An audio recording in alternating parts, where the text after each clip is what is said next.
हम लोग प्राणायाम से शुरू करेंगे। एक बार जरा पीछे ले लीजिएगा, बस रेफरेंस के लिए देख लेते हैं कि क्या क्या बताया जा चुका है थोड़ा सा। शिखा के बारे में तो गुरुदेव ने बता ही दिया कि उसको गांठ लगाना आवश्यक है। एंटीना की तरह काम करता है। इससे पहले पवित्रीकरण शायद गुरुदेव ने इसमें नहीं बताया है, सीधे आचमन से बताया था। जबकि पवित्रीकरण भी उसमें इंक्लूडेड है। ठीक है।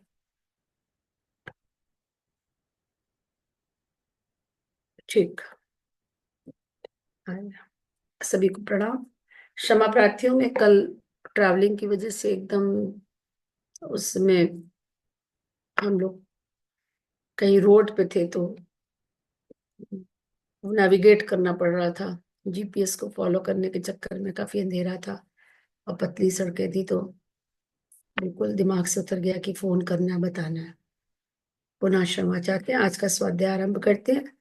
हम लोग संध्या वंदन क्या होता है, जिसे गुरुदेव ने षटकर्म की संज्ञा दी है, जो हम लोग अपने नियमित जप से और यज्ञ कर्म से पहले करते हैं। षटकर्म तो उसमें, यद्यपि इस गायत्री महाविज्ञान में जो पहला स्टेप हम करते हैं पवित्रीकरण, वो नहीं दिया हुआ है। दूसरा आचमन से शुरू किया गया है। आचमन, शिखाबंधन और तीसरा है प्राणायाम। तो आचमन और शिखाबंधन हमने पहले पढ़ा, आज हम पढ़ेंगे प्राणायाम। तो आइए स्वाध्याय आरंभ करें। उससे पहले परम पूज्य गुरुदेव परम वंदनीय माता जी का ध्यान करते हैं हृदय स्थान पर। एक बार गायत्री मंत्र। ओम भूर्भुवः स्वः तत्सवितुर्वरेण्यं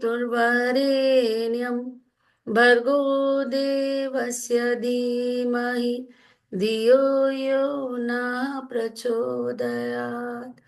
ओम गुरुर्ब्रह्मा गुरुर्विष्णु गुरुरेव महेश्वर गुरुरेव परब्रह्म तस्मै श्री गुरुवे नमः। तस्मै श्री गुरुवे नमः।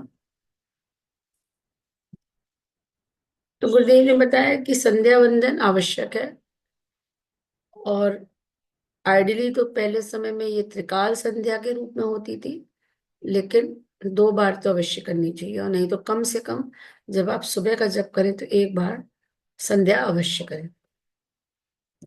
पहला जो उसमें था कि आपको आचमन करना है, तो 3 बार आप जल डालते हैं पर ध्यान मुंह में आचमन करते हैं। 3 शक्तियों का आपको ध्यान करना है, ह्रीम श्रीम क्लीम। जब ह्रीम का ध्यान करेंगे तो भाव करेंगे कि पीत वर्ण, सॉरी, नीले रंग की किरणें उस जल में समा रही है। नील नील वर्ण की सूर्य की किरणें जल में समा रही, उसका आप आचमन कर रहे हैं। ये हो गया ह्रीम की शक्ति। दूसरा हो गया श्रीम। श्रीम में पीत वर्ण का जल में समावेश हो रहा है सूर्य की किरणों के माध्यम से, और उसमें श्रीम की यानी कि श्री की शक्ति, माता लक्ष्मी की शक्ति आ रही है। और तीसरा हो गया क्लीम, अर्थात दुर्गा या काली, और उसमें आपको ये जो लाल रंग की किरण है उसका ध्यान करना है। ये आपको 3 स्टेप, हम 3 आज। सभी लोग जितने भी संगीता माता के अलावा संगीता माता की स्क्रीन को देख पा रहे होंगे, तो माता के पीछे एक तस्वीर लगी हुई है जिसमें सबसे पहले नीला रंग, फिर पीला रंग और फिर लाल रंग है। वो उसी क्रम को दर्शाता है। मतलब संगीता माता नहीं देख पा रही होंगी क्योंकि नहीं उनकी नहीं बैक में कहा है। है। हम हम लोगों लोग को भी देख नहीं पा रहे हैं। दिखाई दे रहा है, हम लोगों को भी नहीं दिखाई दे रहा है। तो यानी आप सब संगीता दिखा माता देते की हैं। स्क्रीन नहीं देख रही हैं। हालांकि इसका उदाहरण मत दीजिए, क्योंकि नहीं नहीं, इसमें, ये हाँ, ये एकदम। दूसरी चीज है जो आप उदाहरण दे रहे हैं, ये गलत टाइमिंग है। ये तो विबग्योर का है चित्र, ये तो जो हाँ, तो ये गुरुदेव। इतनी दूर रखा था कि एकदम वही दिख रहा था कि नीला फिर पीला हाँ, और लाल। हमने ये। ठीक है।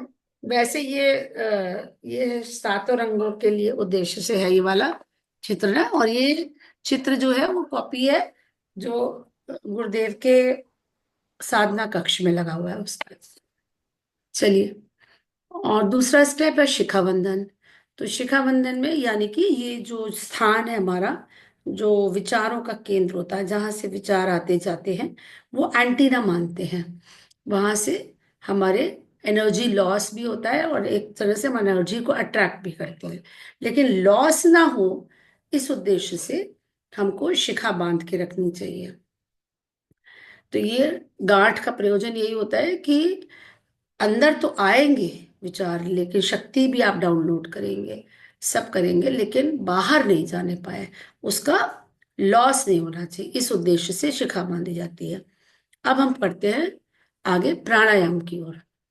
प्राणायाम संध्या का तीसरा कोश है। प्राणायाम अथवा प्राण आकर्षण, प्राणों का आकर्षण, प्राणों को अट्रैक्ट करना। प्राणायाम का शाब्दिक अर्थ होता है प्राणों का आयाम, प्राणों का एक्सपेंशन, बढ़ाना।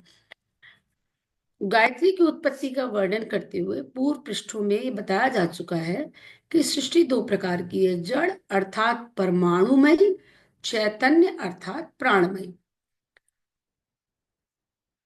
निखिल विश्व में जिस प्रकार प्राण परमाणुओं के संयोग वियोग से विविध प्रकार के दृश्य उपस्थित होते रहते हैं, उसी प्रकार चैतन्य प्राण सत्ता की हलचलों से चैतन्य जगत की विविध घटनाएं घटित होती हैं। जैसे वायु अपने क्षेत्र में सर्वत्र भरी हुई है, उसी प्रकार वायु से भी असंख्य गुना सूक्ष्म चैतन्य प्राण तत्व सर्वत्र व्याप्त है। इस तत्व की न्यूनाधिकता से हमारा मानस क्षेत्र निर्बल तथा बलवान होता है। प्राण शक्ति कम हो जाएगी तो हम अपने को असहाय, हताश, निराश महसूस करते हैं। प्राण शक्ति बढ़ गई, परिस्थिति वही है, आप हर परिस्थिति से लड़ने के लिए तैयार होते हैं, उद्यत होते हैं, आगे बढ़ते हैं, बलवान महसूस करते हैं। इस प्राण तत्व को जितनी मात्रा में आकर्षित कर लेता है, धारण कर लेता है, उसकी आंतरिक स्थिति उतनी ही बलवान हो जाती है। आत्मतेज, शूरता, दृढ़ता, पुरुषार्थ, विशालता, महानता, सहनशीलता, धीरे धीरे पढ़ते हैं इसको। काय के प्राण शक्ति के परिचायक है ये गुण जो है। आत्म तेज है ना, आत्मिक बल जिसके पास ज्यादा है वो आत्म तेज हो गया। शूरता यानी बहादुर, शूरता मतलब पीरता ही आती है, एक तरह से वीरता। दृढ़ता, दृढ़ता मतलब अपने संकल्पों में दृढ़ता, आपके जो विचार हैं उस पर विश्वास करना, दृढ़ रहना, कहते हैं ना अडिग रहना। दृढ़ता मतलब अडिगता। पुरुषार्थ, जितना हम मेहनत कर सकते हैं। विशालता, हृदय की विशालता, विचारों में विशालता। महानता, फिर वही बात हो गई कि हम महान व्यक्तित्व बने, कितना हम उदार हैं, कितना हम परमार्थ के हिसाब से सोचते हैं, ये महानता होती है। सहनशीलता, धैर्य, ये एक ही कैटेगरी के गुण है। स्थिरता, सम रहना, अर्थात किसी भी परिस्थिति से विचलित ना होना, ना बहुत खुशी, ना बहुत किसी भी अच्छी परिस्थिति में बहुत एक्साइटेड होना, या किसी विषम परिस्थिति में अपना धैर्य खो देना या परेशान होना। इस ये सारे गुण, आत्म तेज, शूरता, दृढ़ता, पुरुषार्थ, विशालता, महानता, सहनशीलता, धैर्य, स्थिरता, सरीखे गुण प्राण शक्ति के परिचायक हैं। जिनमें प्राण कम होते हैं वे शरीर से स्थूल भले ही हो, पर डरपोक, दब्बू, झेपने वाले, कायर, अस्थिरमति, संकीर्ण, अनुदार, स्वार्थी, अपराधी मनोवृत्ति के, घबराने वाले, अधीर, तुच्छ, नीच विचारों में ग्रस्त एवं चंचल मनोवृत्ति के होते हैं। इन दुर्गुणों के होते हुए कोई व्यक्ति महान नहीं बन सकता। इसलिए साधक को प्राण शक्ति अधिक मात्रा में अपने अंदर धारण करने की आवश्यकता होती है। जिस प्रक्रिया द्वारा विश्वमयी प्राण तत्व में से खींचकर अधिक मात्रा में प्राण शक्ति को हम अपने अंदर धारण करते हैं, उसे प्राणायाम कहा जाता है। सिंपल, प्राण वो चैतन्य तत्व है जो जब आप अपने अंदर धारण करते हैं तो हमारा आत्म तेज बढ़ता है, हमारे अंदर सद्गुणों का विकास होता है। जैसे हम स्थिर बनते हैं, हम दृढ़ रहते हैं, पुरुषार्थ बढ़ता है, महान होते जाते हैं, उदार होते हैं, सहनशीलता बढ़ती है, दृढ़ता बढ़ती है हमारे अंदर। ये सारे गुण हैं। इसके अभाव में हम अधिक, कहना चाहिए, हम डरपोक रहते हैं, कायर हो जाते हैं। हमारे बुद्धि जो स्थिर नहीं हो पाती, हमारे निर्णय स्थिर नहीं हो पाते, हमारा व्यवहार संकीर्ण अनुदार होता है, स्वार्थी होते हैं। अपराधी मनोवृत्ति के जो लोग हैं या घबराने वाले, नीच विचारों में ग्रस्त, ये व्यक्ति जो हैं ये कभी महान नहीं बन सकते इन दुर्गुणों के कारण। उसका कारण है प्राण शक्ति का अभाव। और जिस प्रक्रिया द्वारा, जिस विधि के द्वारा आप विश्व में व्याप्त प्राणों को अपने अंदर धारण करते, खींच करके, मतलब इसमें जो बताते हैं श्रद्धेय डॉक्टर साहब, इसमें संकल्प की शक्ति है, इसमें एक चेतना है, चेतन अवस्था में आप कर रहे हैं, ना कि सुप्त अवस्था में। क्रिया है और भावना है। पहली बात है संकल्प। संकल्प के बिना प्राणायाम फायदा नहीं करता, संकल्प के साथ आपको करना है। दूसरी बात चेतना। संकल्प मतलब आप मानसिक रूप से ये विचार कर रहे हैं कि हाँ, ये प्राण मेरे अंदर जा रहे हैं और मुझे लाभ पहुंचा रहे हैं, ये संकल्प करना है। दूसरी बात चेतना, मतलब अलर्ट मोड में करना है। ये नहीं कि ऐसे हम आधी नींद में ऐसे करके हम प्राणायाम कर रहे हैं। चेतना। क्रिया। क्रिया एक विधि है, मतलब जिस एक प्रोटोकॉल के अंदर उस क्रिया को किया जाता है। एक प्राणाकर्षक प्राणायाम का एक विधि है जो सुबह की क्लास में आप सीख सकते हैं, महिमा दीदी रोज कराती है। जिसको नहीं आता वो सीख सकता है। और तीसरा है भावना। भाव भी आपको बनाना। भाव पहले मनोभूमि बनाते हैं ना, धारणा करते हैं कि आप हिमालय के क्षेत्र में बैठे हैं, गुरुदेव के प्राण को धारण कर रहे हैं। इस तरह से जो भाव भूमिका बनाई जाती है उसका भी लाभ मिलता है। तो उसके माध्यम से ये प्राण तत्व जो ऑलरेडी ब्रह्मांड में व्याप्त है, कहीं से आ नहीं रहा, वो ऑलरेडी है वहां, उसको आप अपने अंदर धारण कर रहे हैं और अपनी प्राण शक्ति को बढ़ा रहे हैं। प्राणायाम, प्राणों का आयाम। प्राणायाम के समय मेरुदंड को विशेष रूप से सावधान होकर सीधा कर लीजिए, क्योंकि मेरुदंड में स्थित इड़ा, पंगला, पिंगला और सुषुम्ना नाड़ियों द्वारा प्राण शक्ति का आवागमन होता है। तो मेरुदंड के बीच में सुषुम्ना है और अगल बगल ईड़ा और पिंगला। यदि रीढ़ टेढ़ी झुकी हो रहे तो मूलाधार में स्थित कुंडलिनी तक प्राण की धारा निर्बाध गति से ना पहुंच सकेगी। जो फ्लो है, जो चैनल है, वो कहीं ना कहीं अवरोध हो जाएगा, उसके अंदर ब्लॉक आ जाएगा। अतः प्राणायाम का वास्तविक लाभ न मिल सकेगा अगर आप रीढ़ की हड्डी या मेरुदंड को सीधा नहीं रखेंगे। अब प्राणायाम के 4 भाग हैं। इसको पहले भी हम लोग और पुस्तकों में डिटेल में पढ़ चुके हैं। पूरक, अंत्य कुंभक, रेचक और बाह्य कुंभक। यानी पूरक जब आप प्राणों को अंदर लेते हैं, जब सांस के माध्यम से आप प्राणों को धारण करते हैं। गहरी सांस लीजिए, साथ में विजुलाइज किया कि प्राण चमकते हुए कणों के रूप में, बहुत चमकीले पार्टिकल्स के रूप में आपके अंदर जा रहे हैं। ये हो गया पूरक। फिर सांस को जब अंदर रोकते हैं, आप भाव बनाते हैं कि आपके रोम रोम में, प्रत्येक सेल में, प्रत्येक टिश्यू में, तीनों शरीरों में, सभी कोशों में आपका प्राण एब्जॉर्ब हो रहा है। जैसे सूखी मिट्टी पे गीली पानी की बूंद एक पड़ती है पहली वर्षा की, तो सोख लेता है, उसी तरह से प्राण जो है आपकी सप्त धातुओं में, आपके मानसिक क्षेत्र में, आपके अंतःकरण में, सब जगह सुख सोखता चला जा रहा है। आपका तीनों शरीर आपके प्राणों को सोख रहे, जो आपने प्राण धारण किए, उसे कहते हैं अंतः कुंभक। रेचक, जब आप भाव करते हैं कि आपके मन की, शरीर की सारी दोष, दुर्गुण, कषाय, कल्मश, सारी गंदगी काले धुएं के रूप में बाहर निकल रही है, उसे कहते हैं रेचक।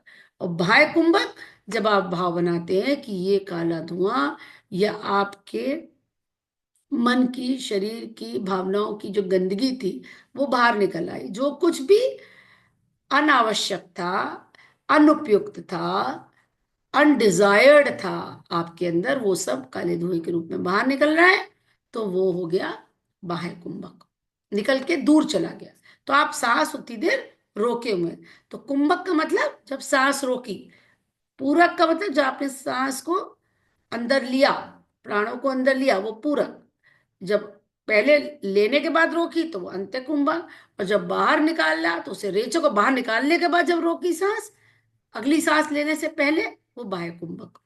वायु को भीतर खींचने का नाम पूरक, वायु को भीतर ही रोके रहने का नाम अंत्य कुंभक, वायु को बाहर निकालने का नाम रेचक, और बिना सांस के रहने को, वायु को बाहर रोक के रहने को बाह्य कुंभक कहते हैं। आई होप सबको क्लियर हो गया होगा। इन चारों के लिए गायत्री मंत्र के 4 भागों की नियुक्ति की गई है ना। जब गायत्री मंत्र के साथ करते हैं तो इसमें थोड़ा सा और मन लगता है, क्योंकि आप इजिली उसको डिवाइड कर सकते हैं 4 भागों में। पूरक के साथ जब अंदर वायु ली, ओम भूर्भुवस्व, ओम भूर्भुवस्व के साथ वायु अंदर ली। अंत्य कुंभक के साथ तत्सवितुर्वरेण्यम, तब तक आपका वो अंदर प्राण तत्व पूरा अवशोषित हो रहा है। रेचक मतलब बाहर निकाले हमने अपने दोष दुर्गुण, तो भर्गो देवस्य धीमहि। और बाह्य कुंभक के साथ धियो यो न प्रचोदयात् मंत्र का जाप होना चाहिए। गुरुदेव की आवाज में लगा लीजिए। और ओम भूर्भुवस्व, वायु अंदर ली, प्राण तत्व अंदर गया, तत्सवितुर्वरेण्यम एब्सॉर्ब हो गया, भर्गो देवस्य धीमहि, गंदगी बाहर चली गई, धियो यो न प्रचोदयात्। जब गंदगी दूर जा रही है तब हम नेक्स्ट बार फिर से सांस लेंगे। अब उसके स्टेप्स डिटेल में गुरुदेव बता रहे हैं। स्वस्थ चित्त से बैठिए, मुख को बंद कर लीजिए, नेत्रों को बंद या अधकुले रखिए। अब सांस को धीरे धीरे नासिका द्वारा खींचना आरंभ कीजिए, और ओम भूर्भुवः स्वः इस मंत्र भाग का मन ही मन उच्चारण करते चलिए, और भावना कीजिए कि विश्वव्यापी दुख नाशक सुख स्वरूप ब्रह्म की चैतन्य प्राण शक्ति को मैं नासिका द्वारा आकर्षित कर रहा हूं। अंदर आप भाव भी कर सकते हो भूर्भुवस्व का, या आप ये भी कर सकते हैं कि परम पूज्य गुरुदेव की आवाज में पीछे से मंत्र बॉक्स में या यूट्यूब पे आप मंत्र लगा लीजिए। तो जब गुरुदेव वैसे भी धीरे धीरे बोलते हैं, गुरुदेव गुरुदेव की आवाज में जो मंत्र धीरे धीरे, तो ओम भूर्भुवः स्वः जब बोला तो आपने सांस को खींचना आरंभ किया, अंदर ले गए। और भाव क्या करें, जो गायत्री मंत्र का अर्थ है उसका आप भाव करेंगे। विश्वव्यापी दुख नाशक प्राण स्वरूप तो है ही, तो ईश्वर है वो। हम ईश्वर को जो प्राण स्वरूप है, दुख नाशक है, सुख स्वरूप है, श्रेष्ठ तेजस्वी पाप नाशक देव स्वरूप ब्रह्म की चैतन्य प्राण शक्ति को, स्वयं ब्रह्म को हम अपनी नासिका के द्वारा आकर्षित कर रहे हैं, अंदर धारण कर रहे हैं। इस भावना और इस मंत्र के साथ साथ धीरे धीरे सांस खींचिए, और जितनी अधिक वायु भीतर बढ़ सके भर लीजिए। उसका तरीका क्या है, एब्डोमेन को बैलून की तरह फैला लीजिए। सबसे अच्छा टेस्ट है कि अच्छे से आपने सांस भरी कि नहीं, सांस ली और आपका पेट फूलना चाहिए एकदम गुब्बारे की तरह। ठीक है। अब वायु को भीतर रोकिए, और तत्सवितुर वरेण्यम इस भाग का जप कीजिए। साथ ही साथ भावना कीजिए कि नासिका द्वारा खींचा हुआ वह प्राण श्रेष्ठ है, सूर्य के समान तेजस्वी है, उसका तेज मेरे अंग प्रत्यंग में रोम रोम में भरा जा रहा है। इस भावना के साथ पूरक की अपेक्षा आधे समय तक वायु को भीतर रोके रखें। अब जितनी देर आपने वायु लेने में लगाई थी उससे कम आधा समय आप उसको रोक के रखिए अंदर, तत्सवितुर्वरेण्यम के जाप के साथ।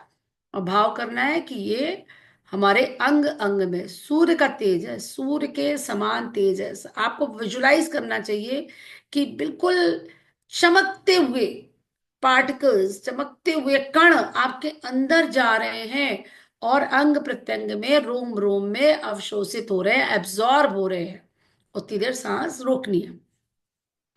अब नासिका द्वारा वायु धीरे धीरे बाहर निकालना आरंभ कीजिए, और भर्गो देवस्य धीमहि इस मंत्र भाग को जपिए, तथा भावना कीजिए कि दिव्य प्राण मेरे पापों का नाश करता हुआ विदा हो रहा है। वायु में निकलने में प्राय उतना ही समय लगना चाहिए जितना कि वायु खींचने में लगाया था। ये तो आप जो भी चाहे अपने अपने कई दोष दुर्गुण तो हमें पता होते हैं, तो हम उनको स्पेसिफिकली सोच सकते हैं।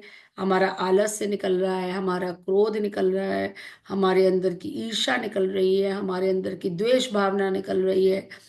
हम जो भी हम अपने दोष दुर्गुणों को ध्यान रखते हैं, या कहीं हमारे किसी शरीर के किसी हिस्से में तकलीफ है, तो हम सोचे कि हमारा दर्द निकल रहा है।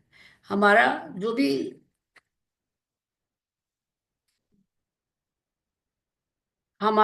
भी हमारे अंदर शरीर के अंदर जो भी कोई प्रॉब्लम है फिजिकल बॉडी में, वो निकल रही है। मेंटल बॉडी में कोई प्रॉब्लम है तो वो, या हमको हमारे इमोशनल बॉडी में अगर कोई हमको समस्या समझ में आती है कि हमको गुस्सा आता है, या हमको क्रोध, मतलब या हमको चिड़चिड़ापन लगता है, या कुछ भी, कोई भी। प्रेगनेंसी में ये बहुत लाभकारी होता है, क्योंकि प्रेगनेंसी में ऐसे मूड फ्लक्चुएशंस बहुत होते हैं, तो हमारी गर्भवतियां अगर करती हैं तो उनको बहुत लाभ होता है इससे। और बच्चे को प्राण शक्ति मिलती है। तो बल्कि गर्भवतियों को हम लोग बताते हैं कि आप अपने अंदर भी नहीं, आप बच्चे को भी इंक्लूड करिए उस प्राणायाम में। और दोनों लोग का प्राणायाम साइड बाय साइड चल रहा है, उसका लाभ बहुत मिलता है इससे। ठीक है। और उतनी देर लगानी है कम से कम जितनी देर आपने सांस खींचने में लगाई थी। मतलब पूरक और रेचक का समय सेम होना चाहिए, कम से कम कुछ इक्वालिटी रहनी चाहिए, दोनों में एक ही प्रोपोर्शन में होना चाहिए। और जबकि जो अंत्य कुंभक था वो लगभग आधे समय तक करना है। अब हमें क्या करना है, ये क्या हो गया, 1 मिनट, हाँ ठीक है। हम्म। अब भीतर की सब वायु बाहर निकल जाए, तो जितनी देर वायु वायु को बाहर भीतर रोके रखा था उतनी देर बाहर रोके रखे। अब जब आपने निकाल दी वायु, है ना, भाव कर लिया कि मेरे सब दोष दुर्गुण, मेरे सब क्लेश जो मेरे शरीर में है या मन में है, वो सब बाहर चले गए, तो अब हमें भाव क्या बनाना है कि वो जो गंदगी है वो या तो अंतरिक्ष में चली गई, या धरती के गर्भ में समाहित हो रही है, बहुत दूर, कभी ना वापस आने के लिए।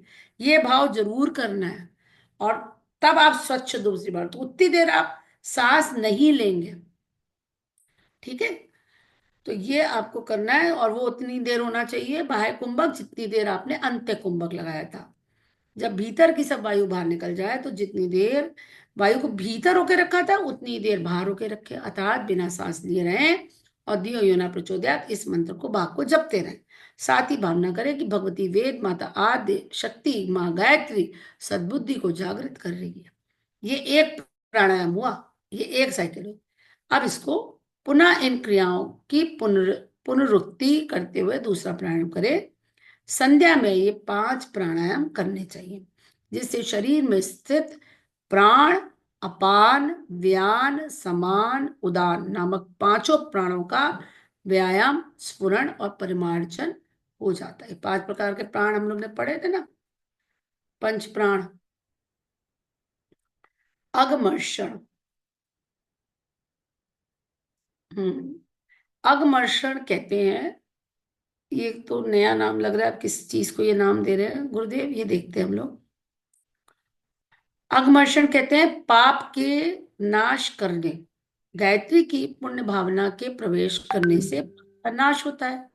प्रकाश के आगमन के साथ साथ अंधकार नष्ट हो जाता है। पूर्ण संकल्पों के उदय के साथ साथ पापों का भी संहार होता है। बल बुद्धि के साथ साथ निर्बलता का अंत हो चलता है। ब्रह्म संध्या की 12वीं भावनाएं हमारे अग का मर्षण करती रहती हैं। अगमर्षण कहते हैं पाप के नाश को। जब पुण्य अंदर जाएगा तो पाप का नाश होएगा। जब प्रकाश जलाते तो अंधेरे का नाश होता है। जब ज्ञान का प्रकाश जलता है तो अज्ञानता नष्ट हो जाती है। इसी तरह से अगमर्षण के लिए क्या करना है, दाहिने हाथ की हथेली पर जल रखकर उसे दाहिने नथुने के पास ले जाना चाहिए। समीप का अर्थ है 6 अंगुल दूर। बाएं हाथ के अंगूठे से बायां नथुना बंद कर ले और दाहिने नथुने से धीरे धीरे सांस खींचना आरंभ करें। सांस खींचते समय ऐसी भावना करें कि गायत्री माता का पुण्य प्रतीक यह जल अपने दिव्य शक्ति से पापों का संहार करने के लिए सांस के साथ मेरे अंदर प्रवेश कर रहा है और भीतर से पापों का, मलों का, विकारों का संहार कर रहा है। तो ये षटकर्म में नहीं आता है, ये संध्या की विधि है। अग्मर्शन, अग्मर्शन के लिए अपने कहा दाहिने हाथ की हथेली पर जल रखकर उसे दाहिने दाहिने नथुने के पास समीप ले जाना चाहिए। समीप का अर्थ है कम से कम 6 अंगुल दूर। तो ये कभी करीब करीब इतना समझ लीजिए, इतना दूर आप ले आए। हाथ में ऐसे हाथ से दिखा रही हूँ आपको। और बाएं हाथ के अंगूठे से बायां नथुना आपने बंद कर लिया और दाहिने नथुने से धीरे धीरे सांस खींचना आरंभ करेंगे। सांस खींचते समय ऐसी भावना करें कि गायत्री माता का पुण्य प्रतीक यह जल, इसमें गायत्री माँ की शक्ति है और ये जल अपनी दिव्य शक्तियों सहित पापों का संहार करने के लिए सांसों के साथ मेरे अंदर प्रवेश कर रहा है और भीतर से पापों का, मलों का, विकारों का संहार कर रहा है। जब पूरी सांस खींच चुके हैं तो बायां नथुना खोल दे और दाहिना नथुना अंगूठे से बंद रखे और सांस बाहर निकालना आरंभ करें। दाहिने हथेली पर रखे हुए जल को बाएं नथुने के पास सामने करें। भावना करें कि नष्ट हुए पापों की लाशों का समूह सांस के साथ बाहर निकलकर इस जल में गिर रहा है। पहले तो आपने जल की दिव्य शक्तियों को धारण किया, फिर उसके बाद जब पूरा कर लिया तो आपने दाया नथुना बंद कर लिया, बाया नथुने को खोल लिया, हाथ का जो जल है वो उसके आगे ले गए और भाव कर रहे हैं कि जो गंदगी है वो इसकी इसमें गिर रही है आकर के।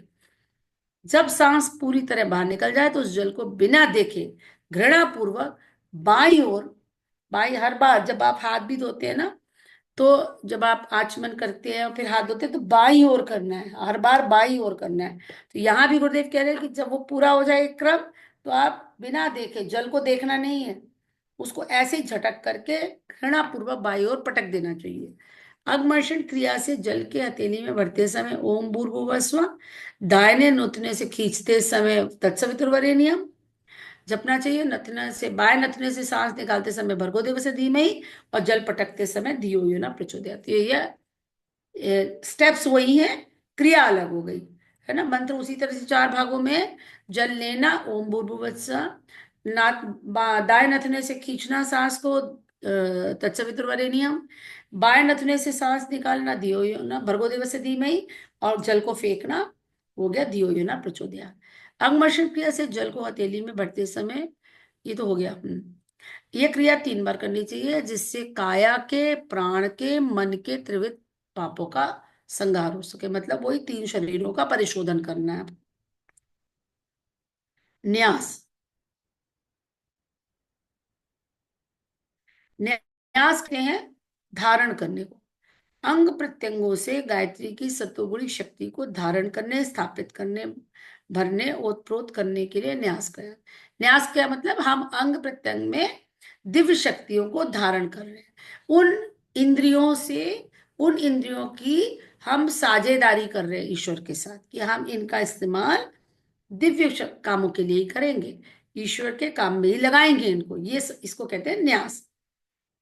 अंग प्रत्यंगों से गायत्री की सत्वगुणी शक्ति को धारण करने, स्थापित करने, भरने, ओतप्रोत करने के लिए न्यास किया जाता है। गायत्री के प्रत्येक शब्द का महत्वपूर्ण मर्म स्थलों से घनिष्ठ संबंध है। जैसे सितार के अमुक भाग में अमुक आघात के साथ उंगली का आघात लगने से अमुक ध्वनि के स्वर निकलते हैं। तार जब दबाते हैं तो अलग अलग स्वर निकलते हैं उसके अंदर।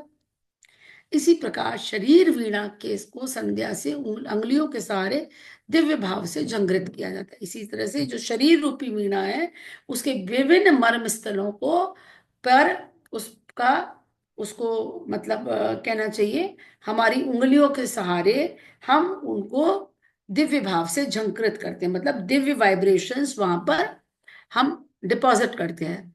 ऐसा माना जाता है कि स्वभावतः अपवित्र रहने वाले शरीर से दैवी सानिध्य ठीक प्रकार से नहीं हो सकता, इसलिए उसके प्रमुख स्थानों में दैवी पवित्रता स्थापित करके उसमें इतनी मात्रा दैवी तत्वों की स्थापित कर ली जाती है कि भी दैवी साधना का अधिकारी बन जाए। वैसे तो क्या है, ये शरीर क्या है, शरीर तो पूरा मल मूत्र का स्टोर हाउस है पूरा, गंदगी भरी पड़ी है इसके अंदर।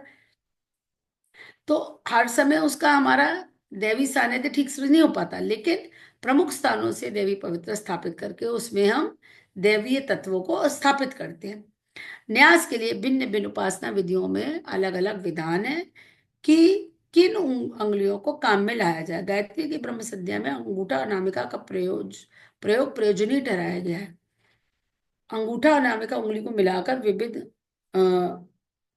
विभिन्न अंगों के स्पर्श की भावना करनी चाहिए। अगर मेरे ये अंग गायत्री शक्ति से पवित्र तथा बलवान हो गए, अंग स्पर्श के समय निम्न प्रकार का मंत्रोच्चार करना चाहिए। गुरुदेव कह रहे हैं अनामिका और अंगूठा, अंगूठा ये इसका करना है हमको।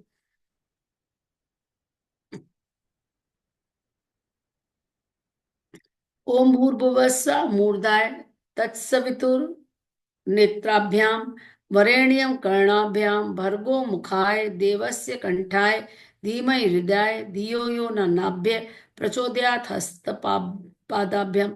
ये थोड़ा डिफरेंट है। सात जो हम लोग करते हैं वो थोड़ा शॉर्ट वाला है, ये थोड़ा डिटेल वाला है। तो इसको जरा फिर से पढ़ना पड़ेगा, क्योंकि सात अंग शरीर ब्रह्मांड के सात लोग हैं। जैसे कि सूक्ष्म जगत में सात लोग होते हैं ना, जब आत्मा यहाँ से जाती है तो अपनी पात्रता के लेकिन अनुसार पहला वाला स्पष्ट नहीं हुआ, ये नहीं समझ में आया। और मूर्धाए नेत्रों का, मुंह कर्ण का, मुख मुंह का, कंठ का, हृदय, नाभि और हस्त, ये तो है नहीं, मूर्धाय मूर्धाए में। मतलब मुख हो गया ना।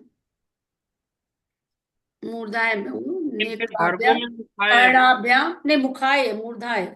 मूर्धाए ये तो मुखाए है। मूर्धाय कुछ अलग है। चलो अभी देख के पूछते हैं डॉक्टर साहब से।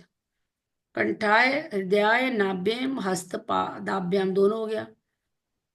हस्त पाद्याभ्याम, ये तो मतलब दोनों हाथ और पैर। तो नाभ्यई, दोनों नाभि तो नाभि होगी। नाभ्यई मतलब नाभि में। हाँ, काय हृदय, नाभि भी हो गया ना, नाभ्य। काय कंठ को। हाँ, मूर्धा दीदी आगे मस्तिष्क के लिए दिया है, मस्तिष्क अच्छा और मन के लिए। ये आज्ञा चक्र की यहाँ पे मूर्धा है, यहाँ ये शिखा शिखा स्थान शायद मूर्धा। रेखा स्थान। अच्छा मूर्धा है, ओके। चलिए तो इस हाँ मस्तिष्क मन, मस्तिष्क मन मतलब यही हो गया, विचारों का सेंटर तो यही हो गया शिखा स्थान, मस्तिष्क। वैसे तो मन विचारों का सेंटर ये भी होता है। तो अब ये आज्ञा चक्र होगा कि सहस्त्रार वाली जगह होगी, ये पता नहीं। मूर्धा स्पेसिफाई नहीं किया है इसमें, किसी से आगे पूछना हो है। सकता है हो, ये सभी दीदी सहस्त्रार चक्र वाली दीदी होगी। मस्तक पर मुझे लगता है कि मुझे इसलिए मस्तक पर लग रहा है क्योंकि शिखा बंधन पर हम करते हैं पीछे हाँ विचारों वाले पे, तो क्योंकि मस्तक और मन लिख रहे हैं यहाँ पर गुरुदेव, तो मे भी अब बाकी डॉक्टर साहब ज्यादा अच्छे से बताएंगे, तो हाँ, इसलिए दीदी मुझे लग रहा है कि मूर्धा, मस्तक पर हो शायद।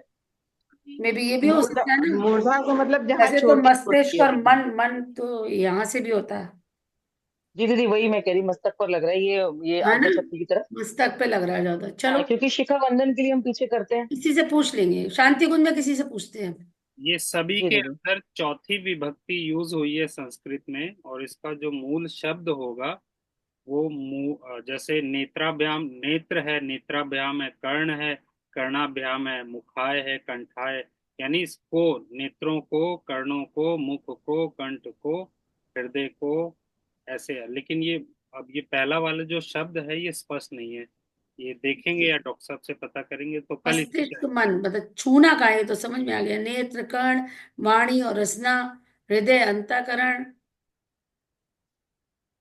नाभि।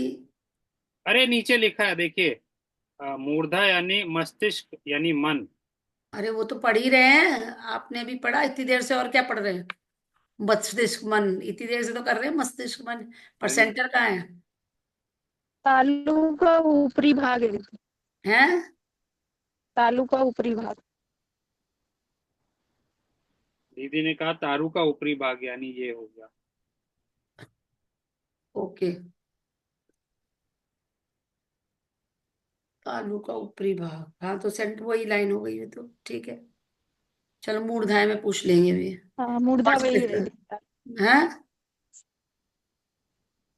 दीदी मूर्धा में जहाँ चोटी रखी जाती है वहां वो जगह। पाकिस्तान, ठीक जी। है। अभी एक बार और इसको क्लियर, हाँ मतलब मान लिया तो यही होना ही चाहिए, है ना। लेकिन अब इसके बाद अभी देख लेते हैं इसको इसको एक किसी स्पेशलिस्ट से और बात कर लेंगे, ठीक है, जिससे कोई कंफ्यूजन नहीं रहे, हम लोग क्लियर पढ़े। ठीक है, चलिए सभी को प्रणाम। ओम शांति शांति शांति। ठीक है, कल मिलते हैं फिर।